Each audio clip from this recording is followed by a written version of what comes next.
Hello. You arrived by train, I see. Yes, I've come from Valadilène. It's been a long time since I've seen a train here. Students, did you bring students with you? No, I traveled alone. Well, almost alone. I remember around the start of fall, trains would bring kids from all around the world here to study zoology and botany, paleontology, and all that stuff. This was a great university. And it isn't still great today, then? Today?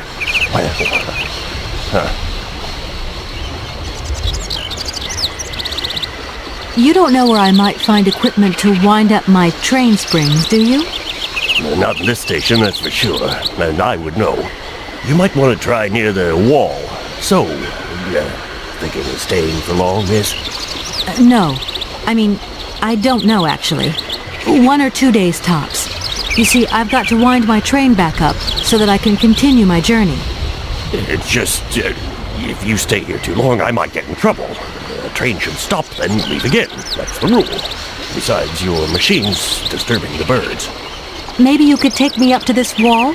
If there were 2 of us, we could find what I need to wind up my train even quicker. Miss, forgive me, I gotta stick by the rules. You know, I have to man the station. I don't want to get into trouble with my superiors at the university. You understand? All these birds in a station. It's amazing. This is no ordinary station, miss. Oh, no. These birds are part of the prestigious University of Barrockstadt Ornithological Collection. Over the years, this aviary has housed some of the most fantastic species from all over the world. And I am not exactly your typical station master either. This little world is my responsibility, and that is no easy task. I can well believe you. And you know what's the hardest? The hardest thing is to keep interspecial harmony. And one day some explorer introduced a couple of cuckoos from the Amazon. Whoa! It wasn't a good idea? A nightmare! You know cuckoos lay their eggs in the nests of other species, right? Now what's more, they also push the host's eggs out of the nest so that they receive all the mother's attention, right? Accursed cuckoos. Nightmare. I see what you mean. That's one tricky bird. And there was nothing you could do to stop it? The faculty declared the bird a protected species. If it wasn't for our mechanical eagle, we were sitting on a major ornithological catastrophe. You have an automaton here? A wonder of technology. It's an eagle that's mounted on rails in the air. It passes through and it swoops down to collect parasite eggs. But heck, the dang eagle's been out of order for several years. Impossible to collect the eggs myself. Why not? I can't climb up the gangway. I fell off it several months back, and I still have a pain in my spine. Not to mention the vertigo I've been getting. I only have to look up in the air. Whoa. You poor soul. That must be very hard. Worst thing is, cuckoo eggs piling up in the nests. Soon the rectors are gonna notice. There's trouble in store, big trouble. I'm worried. Yep, worried. I won't disturb you any longer, Mr. Station Master. Welcome to Barrockstadt, miss.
That thing looks like the winding machine I used in the Valadilène station.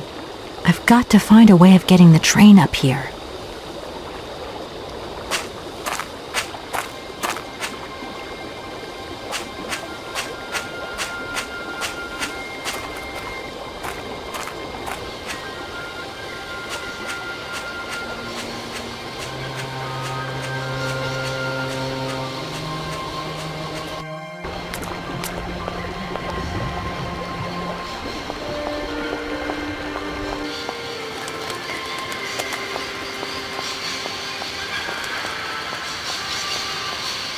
Kate Walker! Kate Walker! Come over here, please! I have something to say to you!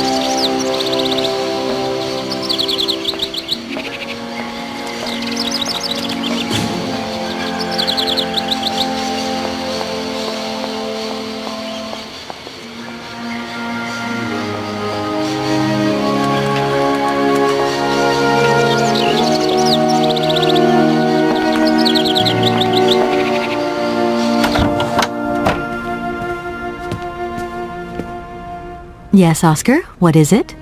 A message has arrived for you. A message?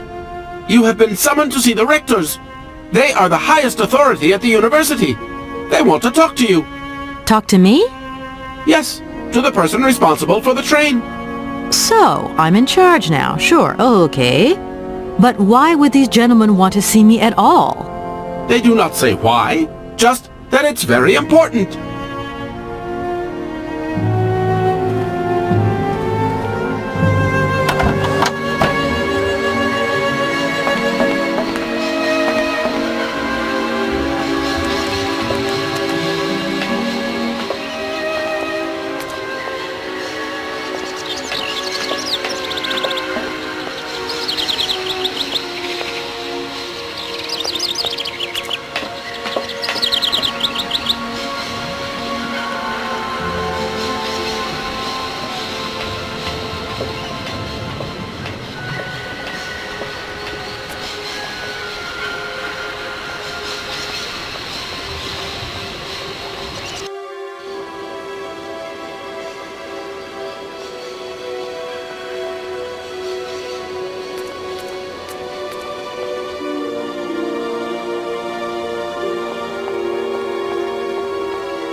Good day to you, gentlemen.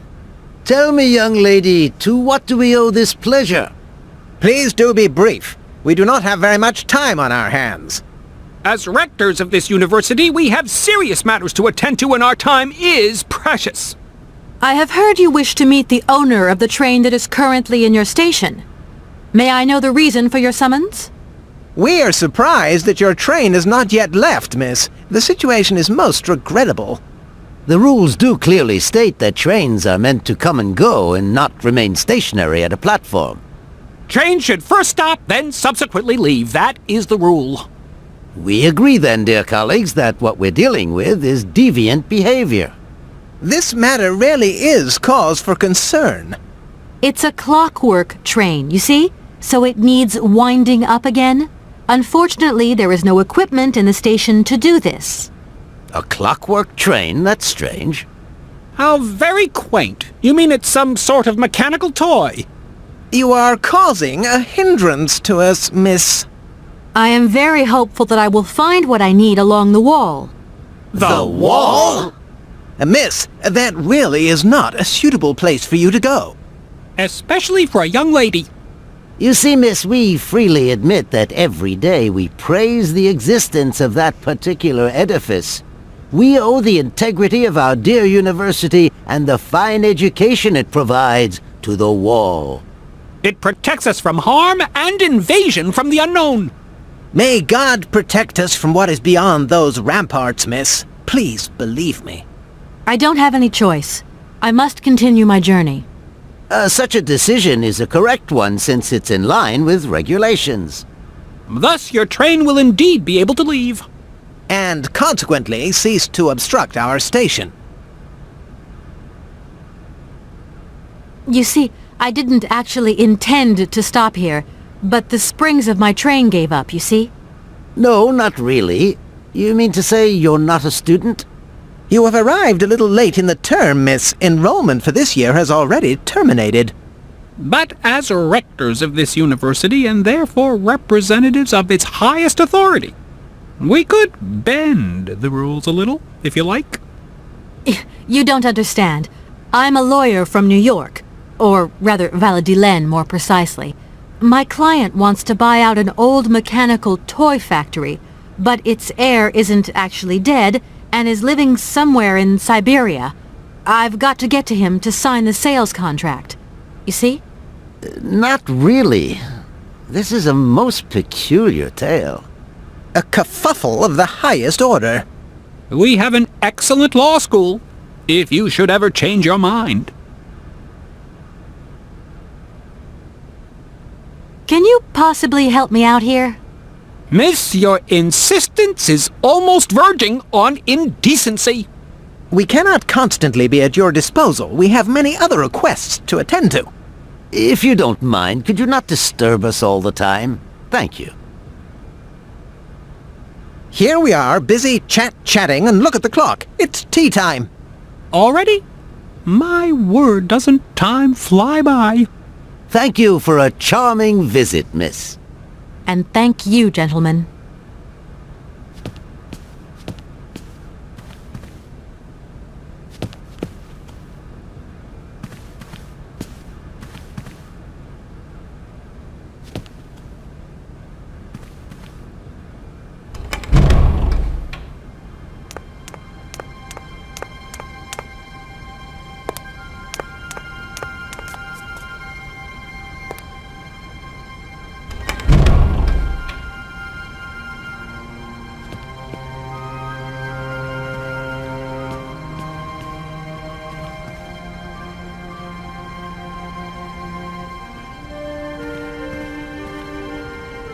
Excuse me. Can I disturb you a second? No. You could be a little bit nicer about it. Keep quiet. In case you haven't noticed, we're somewhere that requires silence and tranquility.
Excuse me. Sir, please, just a moment. Yes, what is it? I'm not deaf, you know. I am sorry to disturb you in your work, sir, but... This young mammothus primigenius is barely 40,000 years old. Fantastic, wouldn't you say, miss? Yes. Probably. What do you mean, probably? I don't know. You don't know? Oh, you don't know, I see. What can I do for you, my dear child?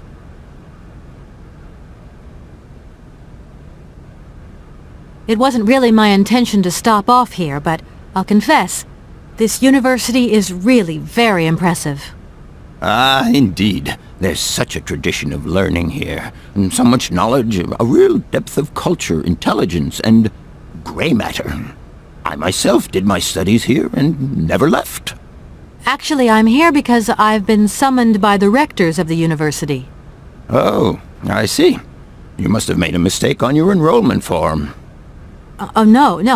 I haven't come here to study. I have an important matter of inheritance to attend to. I have to find the heir. And you hope you will find him here? I'm not altogether sure. But you see, my train broke down coming into Barrockstadt station. In that case, my dear, you must come to one of my lectures. Here's a question for you. Do you know what the Proboscidean order is? The Probowhatian? Ah, you see? There are gaps in your knowledge that need refreshing. To tell you the truth, I'm looking for Mr. Hans Voralberg. He's the sole heir of a very unusual factory. My company is in charge of negotiations for the takeover of this factory. At last word, he was living in Syberia.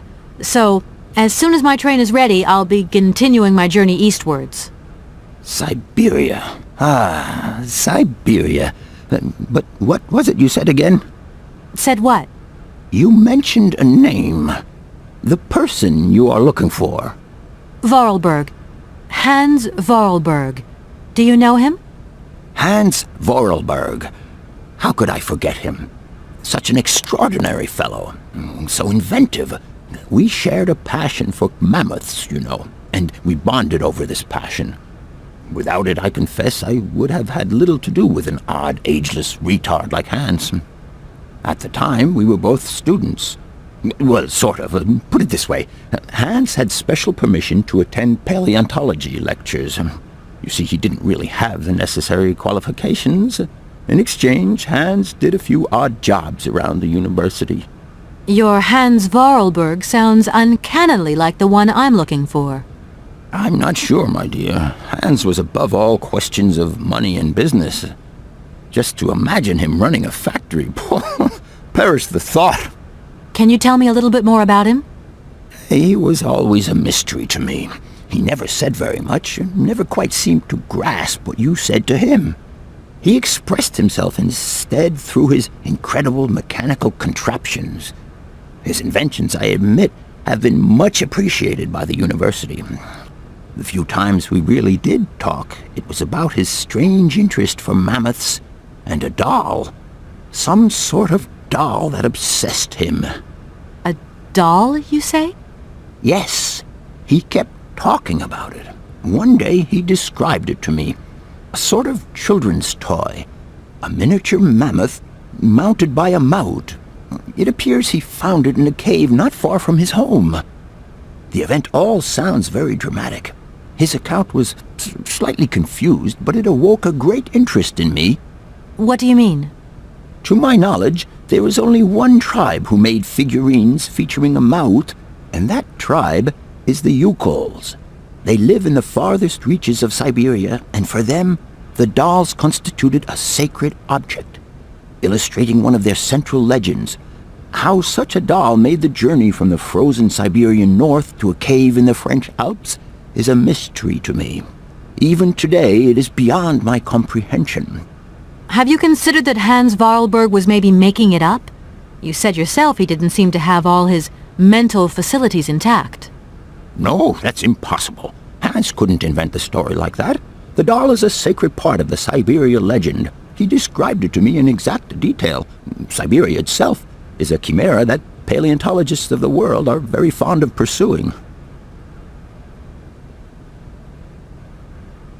If I were to say Forest Sauvignon to you, what would you say? Oh, let's see. Sauvignon. Sauvignon? I would say it's some kind of tropical shrub, don't you think? We are talking about the same plant, then. It is a very rare shrub with small, juicy fruits. I found a book about the Amazon, and it says that there are even Sauvignon plants growing right here in Barrockstadt. You wouldn't know where, would you? Amazon Sauvignon plants here? No. No, I don't think there are any. Hardly implausible. But, you should ask the station master.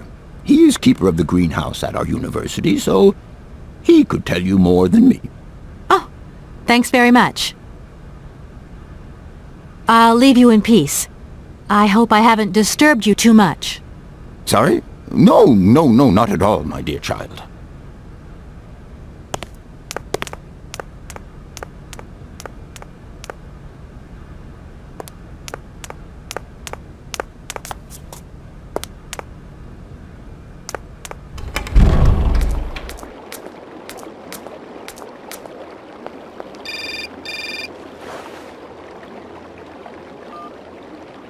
Hello? So, you got him then, this air? Ah, it's you, Mr. Marson. Good day, and how are you, sir? I'll feel a whole lot better when this whole business is over and the sales contract is signed. Where the hell are you? I'm in Barrockstadt. Bollocks what? What in God's name are you doing there? It's a magnificent university town. It would appear Hans Voralberg once passed by here several years ago. So if he isn't there anymore, then there's no point hanging around. I hear what you're saying, sir, but I have good reason to believe that Hans Voralberg is still alive. For the time being, I'm trying to gather extra information from people who have known him. What's your next destination? I'm not exactly sure yet. Doesn't sound like you know too much, Kate. I just need a bit of time, Mr. Marson. Yeah, well, time is what you ain't got. Keep me posted.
I'm sorry to disturb you.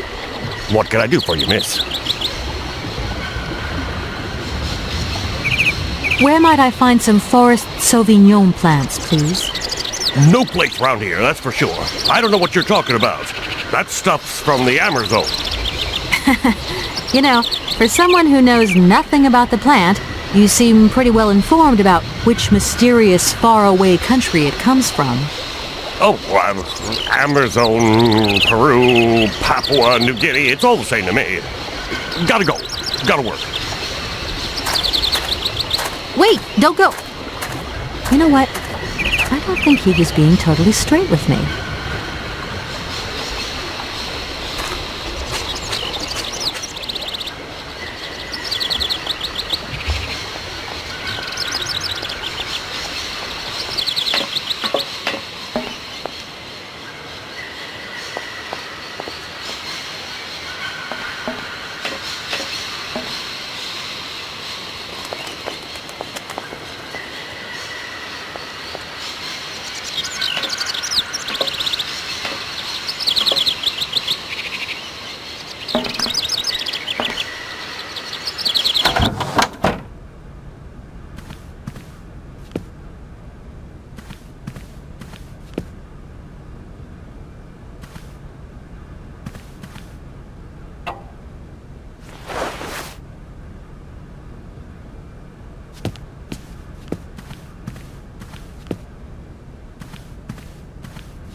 Excuse me, Station Master, but I need you again.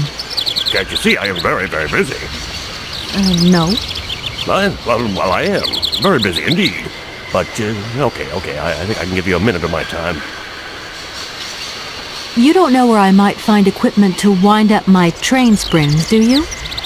Not in this station, that's for sure. And I would know. You might want to try near the wall. No. I mean, I don't know, actually. It's just, if you stay here too long... Maybe you could take... Miss... I'm looking for a kind of little juicy berry. You don't know where I could find some? Look, lady, the station doesn't have any Sauvignon berries, not even forest Sauvignon. Funny you should mention it. That's exactly what I was looking for. Forest Sauvignon. Sauvignon, raspberries, red currants, they're all the same to me. And we don't grow none of them here. But you see, I have just read a very interesting book which says that the rare Sauvignon berry is actually cultivated here in the famous Barrockstadt University aviary itself. Well, if it's in a book, then don't believe everything you read, miss. I don't know why, but I don't think you're telling me the truth. What do you mean? I don't know. How should I know where to find your stupid grape? Go ask your professor, what's-his-name, Pons, the paleontologist. But you're the master of this station, so you should know better than anyone. Nobody tells me anything. I don't know. Go see the old guy with the fossils. I won't disturb you any longer, Mr. Station Master. Welcome to Barrockstadt, miss.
Do excuse me, Professor. Professor, sorry to disturb you again. What is it you want to know, miss? You wouldn't know where the forest Sauvignon plants are kept in Barrockstadt, would you? Why do you think there are Sauvignon plants here? I read about it in a book at the library. Try going to see the station master. If such a shrub exists, he will have a better idea than anyone. It's actually he who sent me to you. I thought it a little strange, but he definitely said ask the paleontologist. You're the only one here, aren't you? Yes indeed. What a strange way to behave. Well, I think he must have made a mistake, that's all. Nobody tells me anything here. Maybe you should ask the rectors. After all, they are in charge of the university. All right, thanks. I'll leave you in peace. I hope I haven't disturbed you too much. Sorry? No, not at all, my dear child.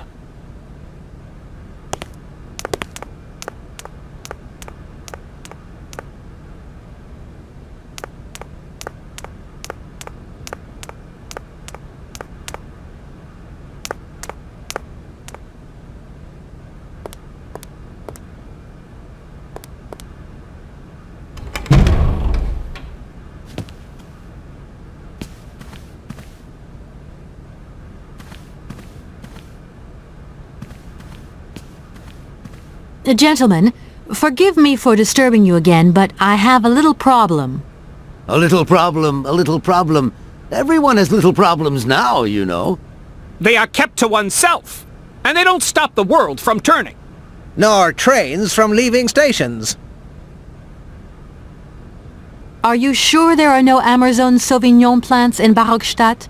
Because I have just interviewed the station master and the paleontologist, and what they said really didn't convince me that there wasn't any here. We are quite definite on this point. There are no Sauvignon plants growing in Barrockstadt. You see, miss, the Amazon Forest Sauvignon is a rare shrub that requires very special conditions for growth. That's right. Conditions that are very hard to reproduce, believe you me. Difficult, but not impossible. Fortunately, our garden has proved very successful. Your garden? So, there is a garden in Barrockstadt? Oh, the garden. Well, if there was one, it would be only a little garden hidden behind the station. But our station master would be very proud of it. He would take very good care of it, too. Everything would grow marvelously if we were able to cultivate it at all, and it would be all down to his gardening prowess. And we would be proud as punch. And we wouldn't forget the role the paleontologist might play in this. What's the paleontologist got to do with it all? Without him and without his laboratory, how would we make the wine, do you think? And it would be good wine indeed, my dear colleagues, would it not? Oh, yes, a delightful balm to soothe away our long hours of toil and our heavy responsibilities. We would wait impatiently every year for the arrival of the year's produce. So, if I have understood you correctly, there are indeed Sauvignon plants in Barrockstadt. They are cultivated in a garden behind the station, then turned into wine by the paleontologist's loving care, and finally, the pleasure of tasting is yours. If I'm not very much mistaken, gentlemen, you have a minor racket operating here. Miss, you do go jumping to some hasty conclusions. We never said that. That's not what we said at all. We were talking in the conditional, you know, with ifs and woulds. So, what would happen if I had such a hunch? You would have to keep it to yourself, of course. Yes, if you would be so kind as to keep it a secret. It would only be a small local concern producing barely a few bottles every year. That's right. Nothing so grandiose as a business. Otherwise, we'd be liable to be fined. So, we can't count on your discretion, can't we? Don't worry, I have no intention at all of getting messed up in anything. Here we are, busy chatting, and look at the clock. It's tea time. Already?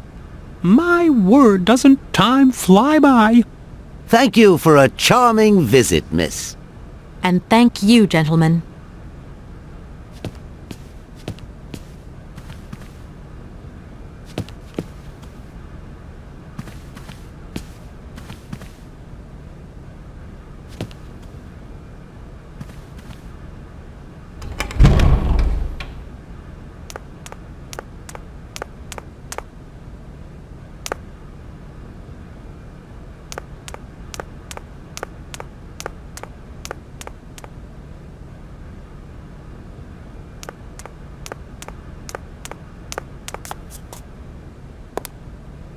Do excuse me, Professor. Professor, sorry to disturb you again. What is it you want to know, miss? I have just had a very interesting little discussion with the rectors. It seems that you are perfectly aware of the existence of Sauvignon plants here in Barrockstadt. Apparently, you find them very tasty. Not at all. I never drink wine. I prefer to make it. Production to me is much more satisfying. So you don't deny? Why, seeing as the rectors have let you into our little secret, I even converted part of the laboratory into a fermenting room for Amazon Sauvignon wine production. Of course, I cannot produce wine in large quantities. We have to be discreet, after all. And what about your students? Haven't they noticed anything? Oh, you know how students are. After all, a chemical reaction is still a chemical reaction, even when grapes are involved. And malolactic fermentation takes time. Sometimes strange odors begin to waft through the corridors. Then I just burn a little sulfur. Incredible. Totally incredible. You are really something, Professor Pons. Really something. I'm not sure whether I should take that as a compliment. I'll leave you in peace. I hope I haven't disturbed you too much. Sorry? No, not at all, my dear child. Do excuse me, Professor. Professor, sorry to disturb you again. Professor, I have brought you something that should be of interest to you. Look. What have you got there, then? Let's see. An effigy of a mammoth.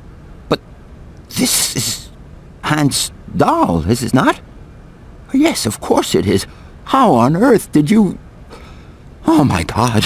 It's in my hands. It exists. It really exists. Please do excuse me. I'm deeply, deeply moved. You see? Your Hans and my Voralberg heir are one and the same. This is incredible.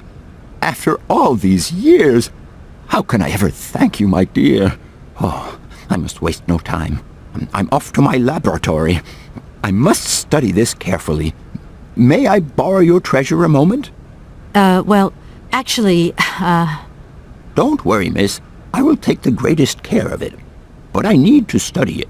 You see, it has such importance to me that this very afternoon I shall deliver an impromptu lecture to my students about this very object. If you are interested in Hans Voralberg, then it is essential that you attend. Huh? Do you think so? Obviously. Give me your telephone number and I will call you the moment my lecture begins. I will return you your doll at the end. You have my word.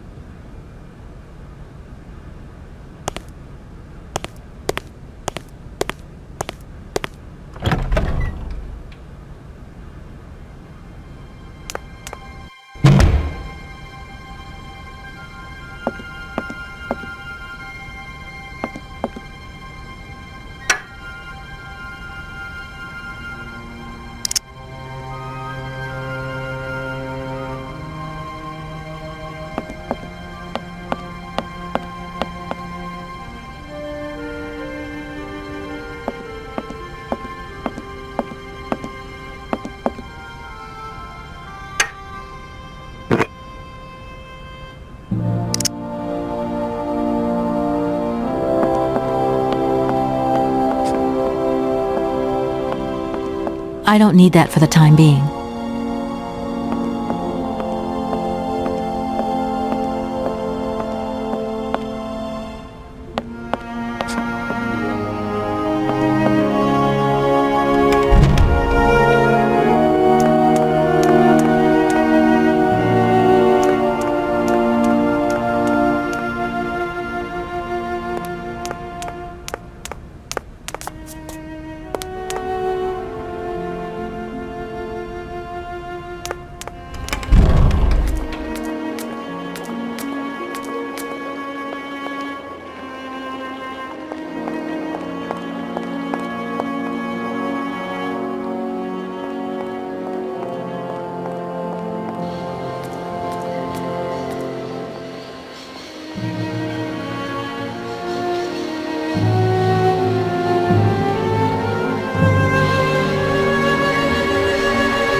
Hey there!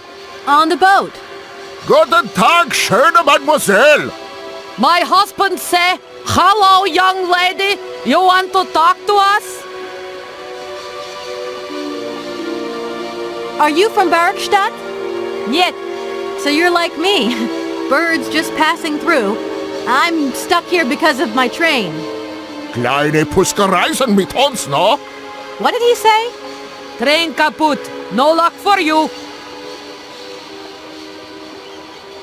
I have a little problem with my train. It's kind of broken. I've absolutely got to get it out of the station. Do you think you could tow it over to the wall with your barge? Lock closed. Barge blocked. But if the locks were open, would it be okay to tow my train then? Porke no? More money for that werk. Da, it's possible. My husband say we help you if you give money. Right. And how much do you want? Cinquante. He want $150. $150? I don't have that much. No money, no barge. Let me offer you 75. Nay, $125. Out of the question. $100 and not a dime more. Correct. You have barge for $100. Great. Now, don't move. I'll be back as quick as possible with the money. I'll leave you to it. I won't disturb you again. До свидания.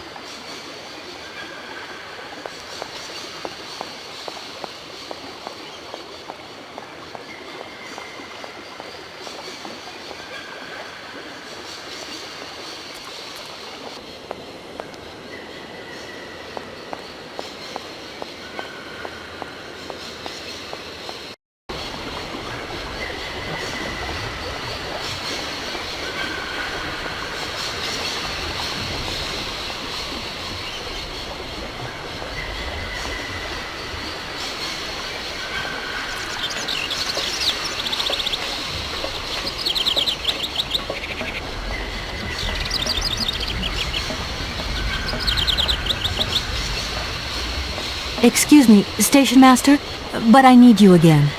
Can't you see I am very, very busy? No. Well, I am. Very busy indeed. But, okay, I think I can give you a minute of my time. You have been playing with me, haven't you? You knew very well there were forest Sauvignon berries in the station garden. No, not at all. I've never seen your Sauvignon thing. You don't have to lie to me. I know all about it. You and the rectors are in cahoots, and the professor's lab has been turned into a distillery. You've all got a nice little smuggling racket on the side. Smuggling racket? Hey, lady, you're going a bit far there. It's just a little on-the-side thing we got going, that's all. It's just for ourselves. Hey, honest. You should be ashamed of yourselves. Aren't you worried about the reputation of this fine university? The authorities should be informed of this. But we haven't done anything wrong. It's not a crime. Can you open the gate to the garden, please? Oh, sure. No problemo. Right away, miss.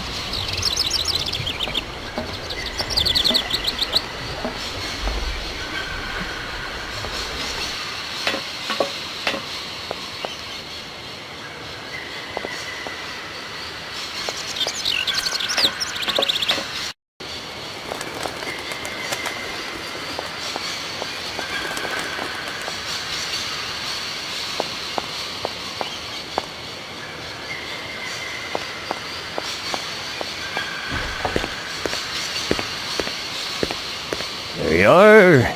Please feel free to visit the garden at your leisure. And there was just one thing. I'm not a liar. Not really. Just mum's the word. There is the reputation of the university to think about. And I have superiors, and I have to do what I can. I understand. Don't you worry. Thank you, miss.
Miss, please, excuse me. Yes? You know, I want to apologize for our little misunderstanding. I brought you a bottle of wine. Barrockstadt Sauvignon. Very good year. Let me know what you think. I'm very touched. Thank you. Good luck on your journey, lady. Thank you.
Gentlemen, forgive me for disturbing you again, but I have a little problem. A little problem, a little problem. Everyone has little problems now, you know. They are kept to oneself, and they don't stop the world from turning. Nor trains from leaving stations. Some sailors have agreed to tow the train, but I don't have enough money to pay them. I was wondering if you could help me out. For a while. I could work for the money. Please wait, miss. We have certain confibulations to attend to. That is right. We must confibulate between ourselves. A collegiate decision must be taken. I hope that we are not indisposing you in any way. Why not? If it helps us get rid of that train. My word, that is a fine idea. What do you have in mind, gentlemen? When you arrived here, you must have noticed a splendid bandstand which honors the main university courtyard. A unique piece of mechanical craftsmanship which no longer works, alas. Why, yes, we have very moving memories of its melodies. We're prepared to offer you a financial reward if you can set it working again. With pleasure. What do I have to do? Unfortunately, my dear, time and rust have taken their toll on this university, and our automatons no longer have a spring in their step. You are going to have to be resourceful. To tell you the truth, there are a number of complex mechanisms here in Barrockstadt, and it would appear that we have unfortunately lost their operating instructions. Your train, however, is an extremely ingenious invention, so you should be no stranger to complex mechanisms, should you? We are therefore counting on your ingenuity, miss. I hope that I can show myself worthy of your faith in me, gentlemen. Well, my dear colleagues, one more university matter nicely tied up. Here we are, busy chatting, and look at the clock. It's tea time. Already? My word, doesn't time fly by? Thank you for a charming visit, miss. And thank you, gentlemen.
Gentlemen, forgive me for disturbing you again, but I have a little problem. A little problem, a little problem. Everyone has little problems now, you know. They are kept to oneself, and they don't stop the world from turning. Nor trains from leaving stations. Gentlemen, I have managed to repair your university bandstand.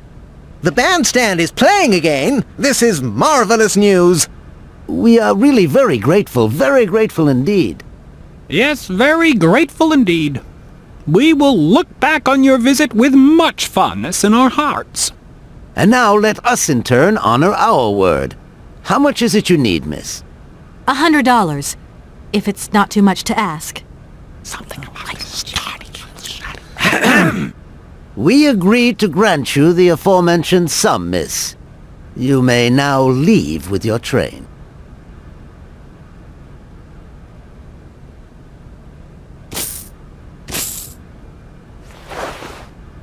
And while we're on the subject, when will you be leaving?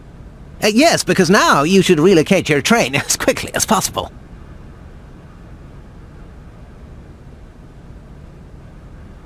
Here we are, busy chatting, and look at the clock. It's tea time. Already? My word, doesn't time fly by? Thank you for a charming visit, miss. And thank you, gentlemen.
There you go. Here's your money.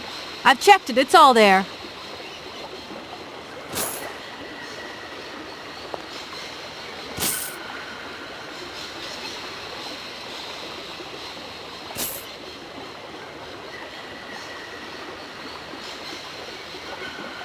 Ah, thank you. Not difficult get dollar. See? You are a real businesswoman. I'm not the only one around here. We pleased to do deal with you. Now, you open lock or we no help you. Why didn't you manage to open them? After all, you don't have to be a genius. Ma vorvat pensiero esto? Di kleine madam. No se sei mar alles non comprendo en allora kaput en andere bordel. Zils war moi. On boom telefonieren kaput.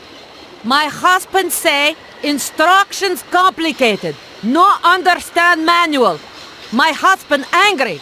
Very angry. Oh, now telephone broke. Kaput. Now that is annoying. What are you going to do next? We wait repairman. Well, I don't have the time to wait. I'll have to go have a look. There must be some way of releasing the opening mechanism. Take key. Sailor always need key for lock.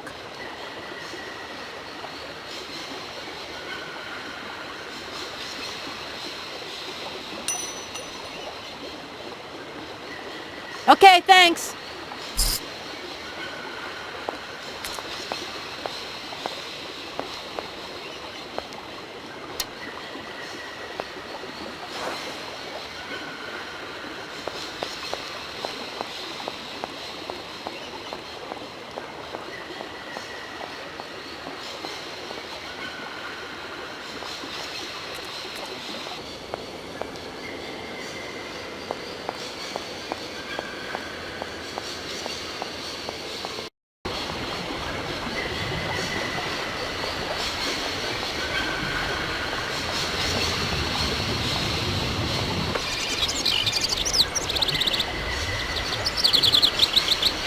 Hello?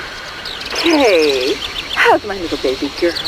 I was thinking about you only yesterday because I saw this fantastic fur coat. You are wrapping up warm, aren't you? I mean, people in foreign countries never know how to dress properly for the weather. Mom, it's so sweet of you to worry, but I'm fine, really. The trip's a breeze, no worries. I mean, there's... Well, when are you coming back? Frank is dying to meet you. Frank? Oh, yeah, your singer. You two seeing each other then? Oh, you'll never guess the surprise he gave me yesterday. No, I suppose I won't. Frank invited me to a big charity show organized by, someone or another. Anyway, they got him singing a couple of old numbers from his repertoire, and in the end, he asked me to go up on stage with him. Can you imagine me, your mother, on stage in front of thousands of people? Wow, I would have loved to have been there. Not too emotional, I hope. Oh, too emotional by far, especially as I hadn't even been to the hairdresser. Well, I didn't even have the proper dress on.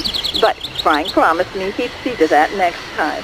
Oh, he's such a cutie, and he's got the sweetest little... I'm sure he has, Mom. It would be so good if you could join us one day. Let's see, when is his next gala? I'm so forgetful these days. I swear I'd lose my head if it weren't in the clouds.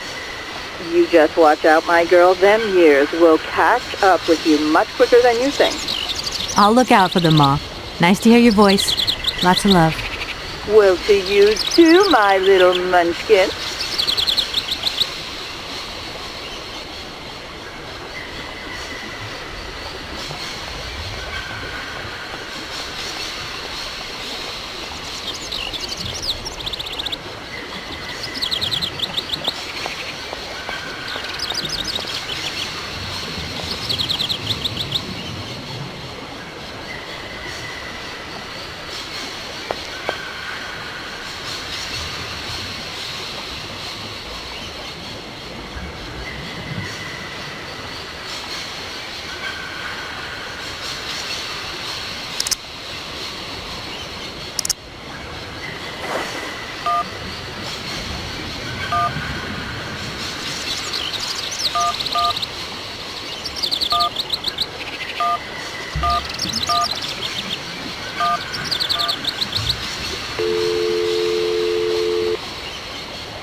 Welcome to the East Block Control Center.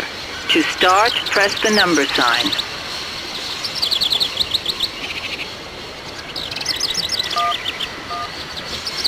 If you are using the Haltenberg lock, press 1. If you are using the Morloff lock, press 2. If you are using the Koningpass lock, press 3. If you are using the Barrockstadt lock, press 4. To return to the last command, press the number sign. If you want to raise the water level, press 1. If you want to lower the water level, press 2. To return to the last command, press the number sign. You want to lower the water level in the Barrockstadt lock?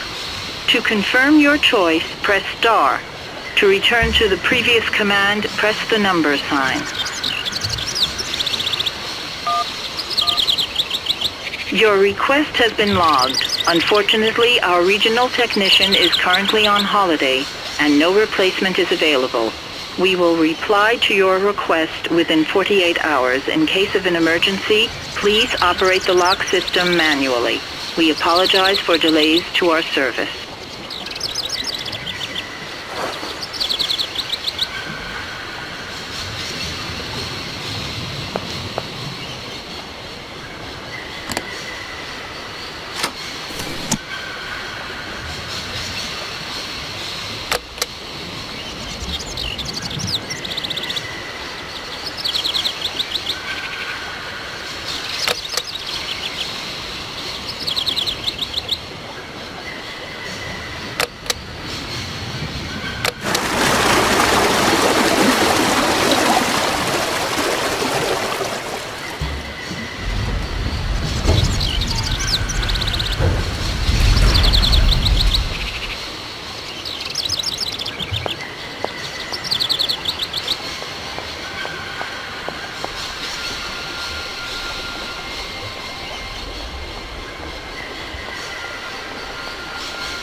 Hey there! On the boat! Guten Tag, schöne Mademoiselle! My husband say, hello, young lady. You want to talk to us? Right, I've got it. I know now how the locks work. So guide your boat into the lock, and I'll take care of the mechanism. Gottverdumm! Das ist eine echte Ladies. Alle etwa, range alle Dingen and obligados de dame. Ach, set content und zurück again. What did your husband say? You, hurry up. We hurry to travel again. Okay. We'll meet each other on the other side. By my train, okay?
Hey there! On the boat! Da, barge on other side. You still need us? Are you from Barrockstadt? Niet. So you're like me. Birds just passing through. I'm stuck here because of my train. Kleine Puskereisen mit uns, no? What did he say? Train kaput. No luck for you. What do we do now to tie my train to the barge? Mademoiselle tak, loco coco mitchen. What did your husband say? You attach chain to train and chain put train with barge. Hop! Catch it, sir.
Hello, Kate Walker here.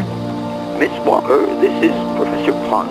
I'm about to start my lecture on the U-calls at any moment. Please make haste to come. Okay, I'll give it my best. Excellent. We'll be in the main lecture hall. See you soon.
Hello? Where are you? Hi, Dan. I'm in Barrockstadt. Bollock what? Is that a town? I hope the man you're looking for lives there. Are you coming home soon? From what I gather, it's one huge university with an extraordinary station, aviary. If you could only see it, there are trees and birds everywhere. It's so weird here. Sounds like a great place for a bit of sightseeing. So, are you coming back soon? I don't think so. In fact, the train I'm traveling on has some kind of a mechanical problem. We've been forced to stop here. Us? I thought you were alone. Who's with you? Oscar, the train engineer. You're messing around with mechanics now, are you? Don't be so stupid, Dan, please. Oscar is an automaton created by Mr. Voralberg, the man I'm looking for. And he's not any old robot. He's a sophisticated butler type, if you see what I mean. He's a bit obsessive as well. Kate, I don't know what they're feeding you in Europe, but don't you think it's time that you came home? But my mission still isn't finished. To hell with your mission. I don't know why you accepted it in the first place. If you just stuck to the middle of the road, then we wouldn't be in this mess. We? If there's any mess, it's me who's in it. And while I'm trying to come to grips with strange towns, you, my darling, are sitting at home on your butt. I seem to remember we had nothing against my departure. It was only going to be 2 or 3 days, Kate. Please, try to put yourself in my shoes. Your shoes. Not only do I have to fit myself into your diary, but I've got to get myself into your shoes as well? Is there anywhere else Sir would like me to put myself while we're on this subject? Look, I don't want to talk about it now. Call me back when you've calmed down. I was perfectly calm before I picked up your call. I only wanted a few words of encouragement, not your disdain. Was that too much to ask? You can be such a selfish... Takes one to know one, sweetheart.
Ah, there you are, Miss Walker. Good, good.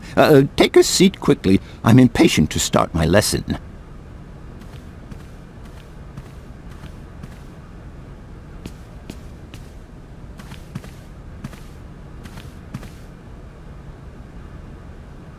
My young friends, a very exciting discovery, unimaginable up until only a few hours ago, has come into my hands and has finally allowed me to complete my study on the mysterious Yukol people. Lights, please. The Yukols are a people from the far north about whom very little is known. They live far away, very far away, on the frozen borders of Syberia. This distance and the climatic conditions of the region, which are unfavorable to human existence, have limited the size of the Yukol population and kept it out of reach of the scientific world. The handful of slides that follow are actually the only documentation we have in our possession. It was a Russian explorer who made these drawings and took these photographs 100 or so years ago. Today, we owe what we know about the Yukol people and their culture to him. We know that the origins of the Yukols date back to the last ice age. Curiously, evidence of their presence has been found in Western Europe, and more precisely in the prehistoric caves at the heart of the Alps. This people, it seems, undertook a long migration over centuries towards the far north of the globe. The reasons for this migration are due to the importance of the mammoth in their craft, trade, and culture. They used them for transportation and as beasts of burden. The mammoth brought them meat, skins, fat, and ivory. Man and animal lived in symbiosis. There's no doubt about it. Mammoths started to drift away from the region due to changing climatic conditions, and the Yukols followed them to the north, to the edges of Syberia. Prehistoric cave drawings, identified as Yukol in origin, first led me to the extraordinary hypothesis that the Yukols had managed to domesticate the mammoth. They are, to the best of our knowledge, the only prehistoric people to represent a man riding a mammoth. Today, because of this genuine mammoth skin effigy, identified by myself as an authentic Neolithic object, I can confirm this hypothesis. Yukol forebears managed to tame mammoths. Prehistoric man uses little imagination. He draws what he sees and represents scenes from real life. This familiar day-to-day object is actually a children's toy. As we have seen, Yukol existence was inextricably linked to that of the mammoth. They used its skin for clothing and to make the roofs and walls of their houses. They used the tusks to build the frameworks of their homes, as well as weapons, tools, and jewelry.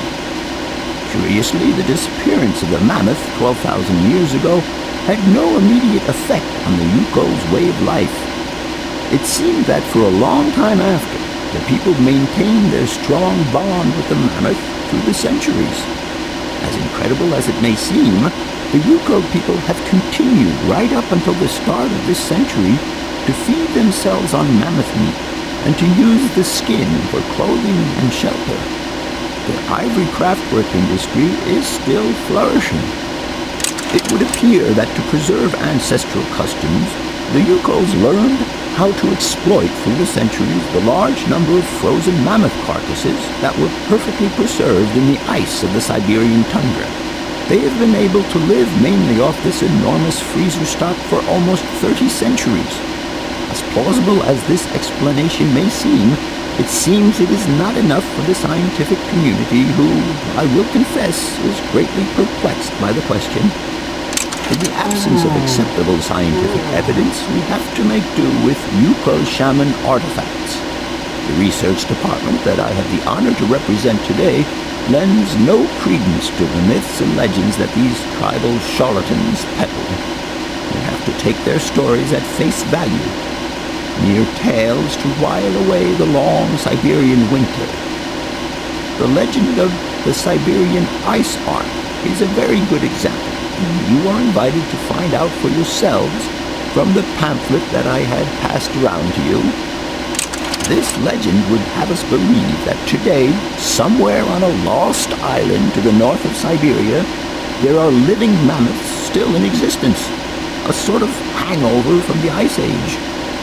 This small herd has been miraculously preserved for more than 120 centuries by the Yukol's tender care. And the island on which the pachyderms are said to live is called Syberia.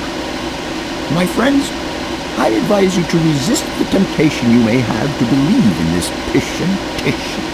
The island of Syberia is not charted on any map, and the idea that mammoths have survived to the 21st century is an idle scientist's pipe dream.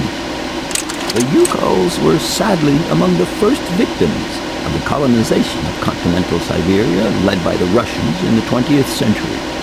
The kolkhoz and sovkhoz systems, as well as the exploitation, disdain, and humiliation people had to suffer, marked a definitive break in the Yukol's traditional lifestyle. Since the collapse of the communist regime, the Yukol population finds itself confronted with the same political and social upheavals that other Siberian communities are experiencing. There are two consequences to arise from this. Some Yukols have lost their tribal identity and have integrated into the Russian population. Others, however, have sought long and hard to re-establish links with their ancestral culture that was lost under the Soviet regime. Now, at the start of the 21st century, the last true surviving Yukols have gone to live on the vast territories of their ancestors. Nobody knows today where they live or how they survive. Their very existence would be a matter for speculation if they did not turn up periodically at the tundra's most isolated fur trading posts to exchange mammoth tusks for essential items. There ends my lecture for today. Thank you for being among us today, Miss Walker. Please make your way to the laboratory where you will find your mammoth doll. There are also photocopies of my lectures should you so require them.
What is it you want to know, miss? I must congratulate you for your lecture. You were right. The subject is absolutely fascinating. I never believed that mammoths could be so interesting. What you heard was only the tip of the iceberg, my dear. But if I have at least awoken a passion in you, I'm only too proud. Did Hans Voralberg agree with your hypothesis on the Yukols being able to tame mammoths? Now, Hans was no man of science. His pathological obsession was to find mammoths that were still in existence. Such a hypothesis is somewhat overblown, don't you think? You don't believe in it yourself? Mammoths died out thousands of years ago. Of this we are certain. Today, the only mammoths in Syberia are frozen ones. Do you know where Hans might have gone after his stay here in Barrockstadt? No, but I would not be surprised if he left in search of the Yukols, or what is left of them today.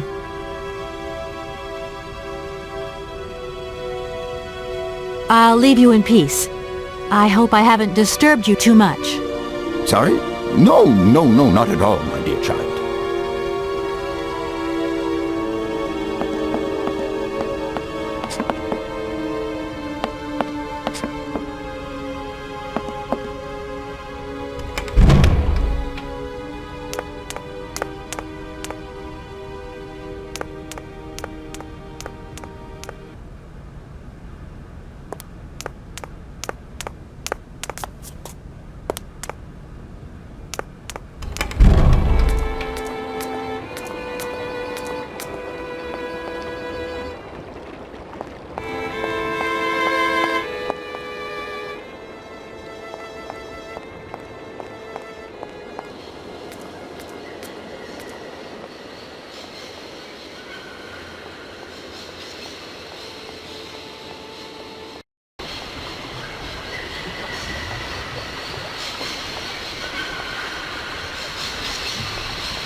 Hans, I have some very sad news.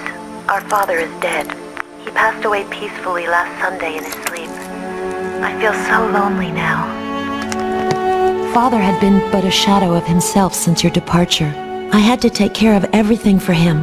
Housework, factory paperwork, the workforce, clients, everything. And now, today, well, I really don't know who or what I'm fighting for. Times are so hard, and this terrible war is destroying everything. Nobody cares for our automatons anymore. I just think about you returning. And when you do return, I will have turned this factory into a palace worthy of your genius. Please take care of yourself. I love you so much, Anna.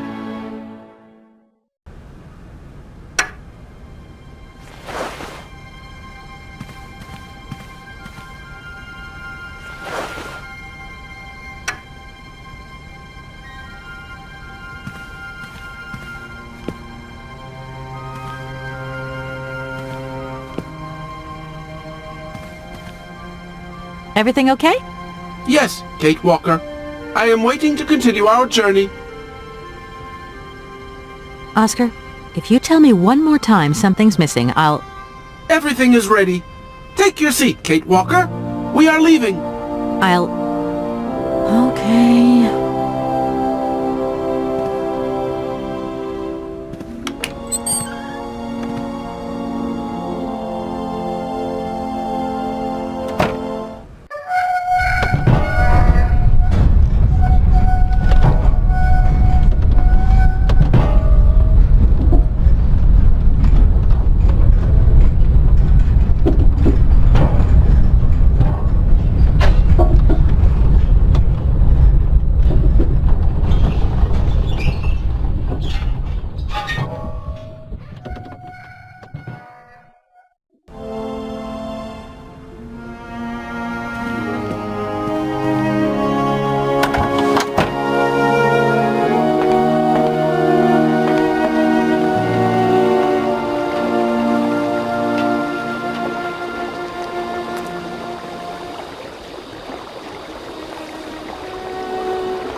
What are you doing there, Oscar?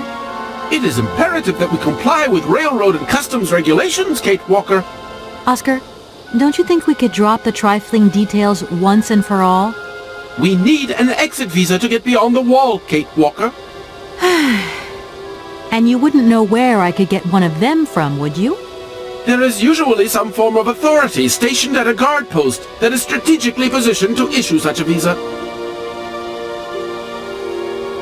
Oscar, don't you think we've wasted enough time already?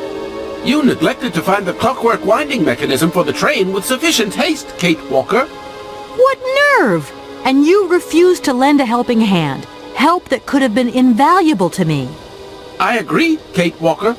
If you weren't so obsessed by procedure, we wouldn't have had a hitch. I am not entirely convinced, Kate Walker. Oscar, please, let's get in the train and leave, can we? Yes, Kate Walker. Give me the visa. Okay, see you later, Oscar. Yes, Kate Walker.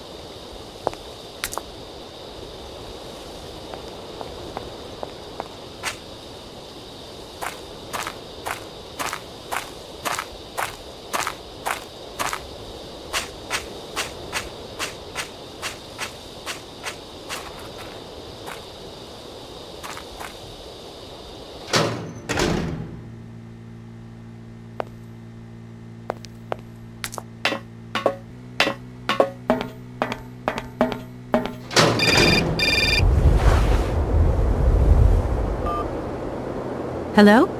Kate! Oh, is that you? What's going on? Well, I finally got the mechanical train wound, and I hope it's going to take me to Hans Voralberg. I had to sort things out with a couple of weirdo sailors, and they probably ripped me off. But now I'm blocked behind this massive wall. You should see it. It's huge. I'm not talking about that. I want to know what's going on with Dan. What do you mean? I bumped into him at Maggie's do, and he said you'd argued. That's a bit over the top. Things got a bit heated the last time we called, that's all. No need to go overboard. I don't mean to be Miss Melodramatic, but he didn't seem in such great shape. He had his down-in-the-dumps head on. Like Dan has a down-in-the-dumps head. Well, yeah, when that shock of hair flops over his forehead, and his eyes mist up, and his eyebrows kind of creased together. I'd never noticed. Maybe I did go a bit too far, but he's got such a goody two-shoes image of me that sometimes I just lose it. And this case is taking up a lot of headspace. I was just looking for a bit of compassion. Well, you sure got mine. So, what's going down? Like I said before, I'm kind of getting somewhere, but it's slow. This Hans Voralberg guy is getting more and more fascinating by the day.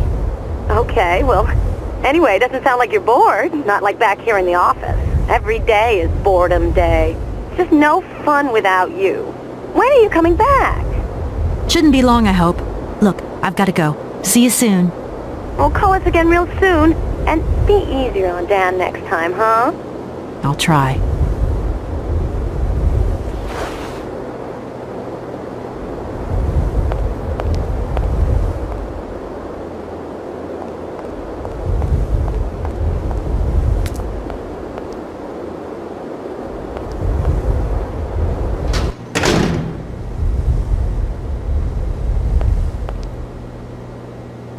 Good day to you, sir.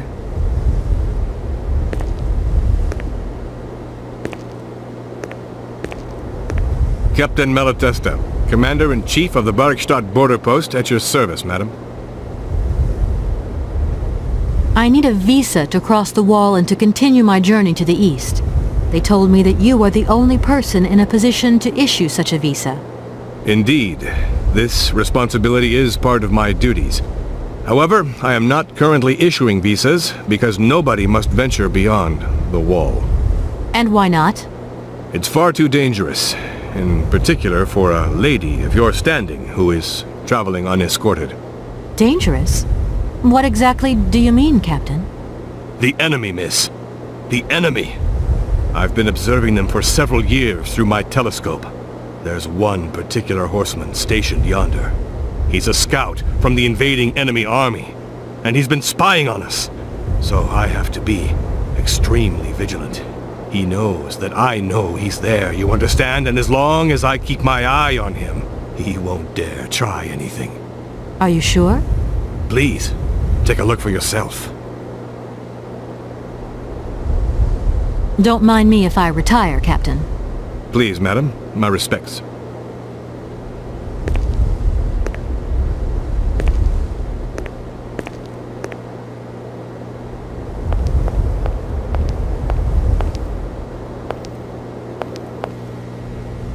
Look, broken glasses.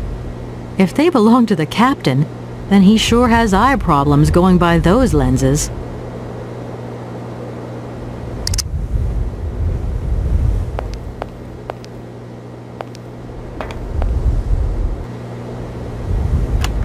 How strange. I can't see a Cossack horseman at all. There's just a dead tree in the middle of an empty plain. That poor captain must have really bad eyesight.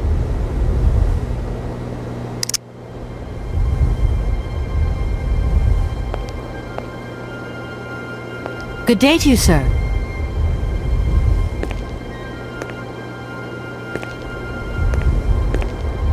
Captain Malatesta, Commander-in-Chief of the Barrockstadt border post, at your service, madam. I need a visa to cross the wall and to continue my journey to the east. They told me that you are the only person in a position to issue such a visa. Indeed. This responsibility is part of my duties. However, I am not currently issuing visas because nobody must venture beyond. And why not? It's far too dangerous, in particular for a lady of your standing who is traveling unescorted. Captain, I can assure you that your enemy horseman is in fact simply a dead tree. A tree? But that's totally ridiculous. I can tell you have never seen a Cossack before in your life. How long has this Cossack been spying on your wall? For a long time.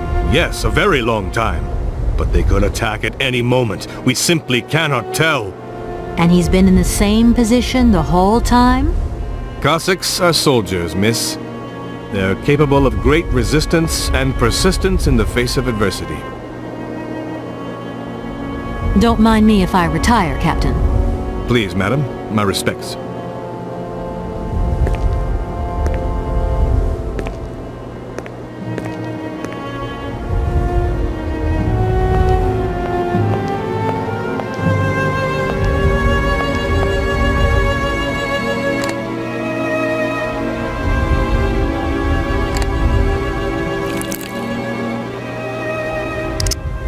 Colonel, sir.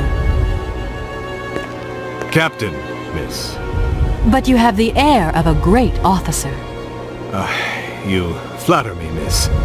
Unfortunately, I'm afraid that we frontier soldiers are often forgotten by the military administration. There's no justice. I sympathize with you, Captain.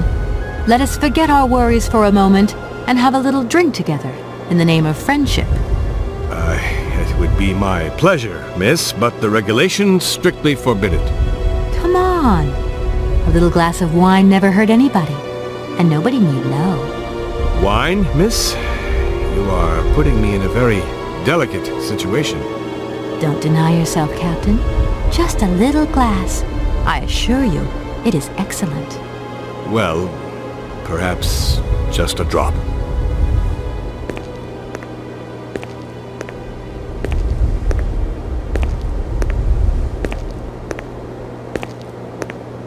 Here's your glass. To your good health, Captain. And to yours, miss.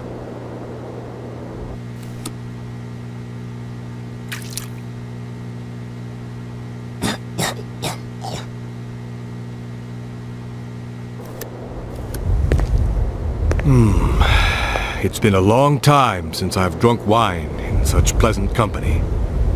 I admit, it is excellent. Isn't it? You wouldn't think it came from Barrockstadt. It is made from the Amazon forest Sauvignon grape that has been miraculously conserved and cultivated in the station garden. Well, well, well.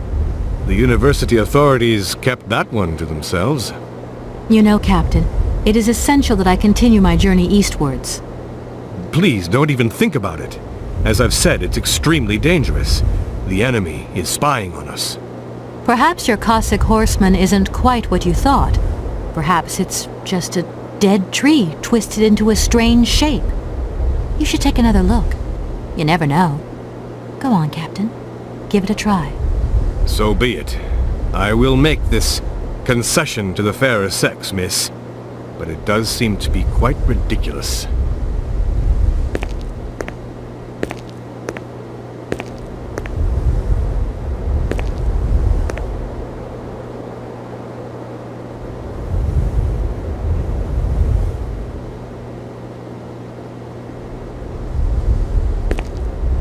Incredible. How is this possible? By what strange magic? How could I have been so wrong for so long? The enemy was only a tree. I'm so ashamed. It's not that bad, Captain. It's only human to make mistakes after all. A tree. Nothing but a dead tree. Pull yourself together, Captain. It's okay. And now I suppose there's nothing stopping you from issuing me a visa? Yes, of course. There is no more danger. All these years, and now the Cossack has gone. There is nothing left to watch. Captain, you should be delighted. From now on, you don't have to stay pinned to your watchtower. Travel can start up again normally. You will be able to resume your regular duties like issuing entrance and exit visas. You are right. I will sign you a visa to cross the wall frontier immediately. 1,000 apologies. Here, miss.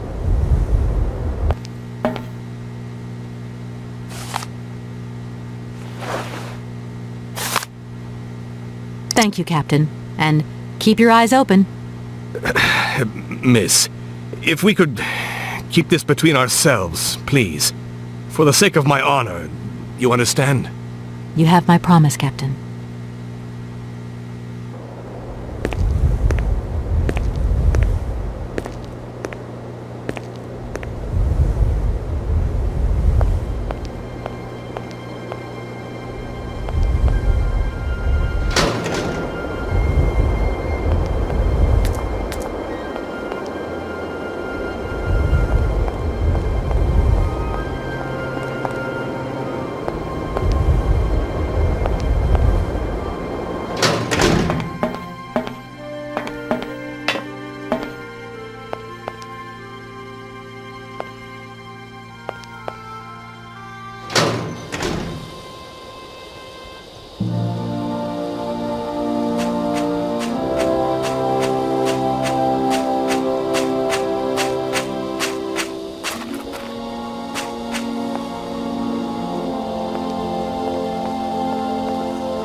Oscar. Your request is refused, Kate Walker.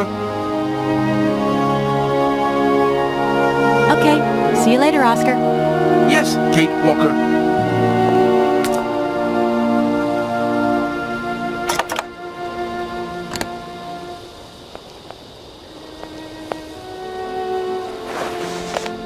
Here is the visa. I hope it's regulation, my dear Oscar.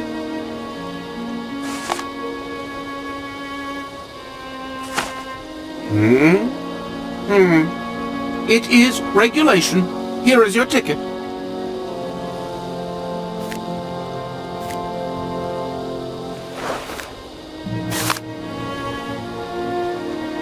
Have a good journey, Kate Walker. So, can we go now? Indeed. We are already very late, Kate Walker.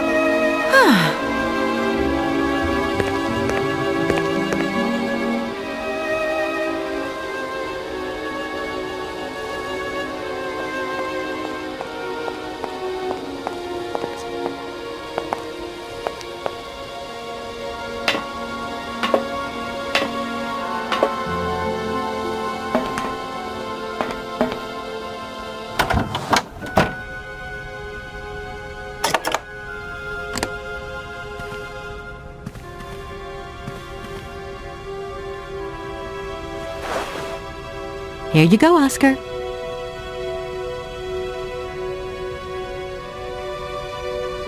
Thank you, Kate Walker. Now, please return to your seat, Kate Walker. Yes, Oscar. Immediately, Oscar.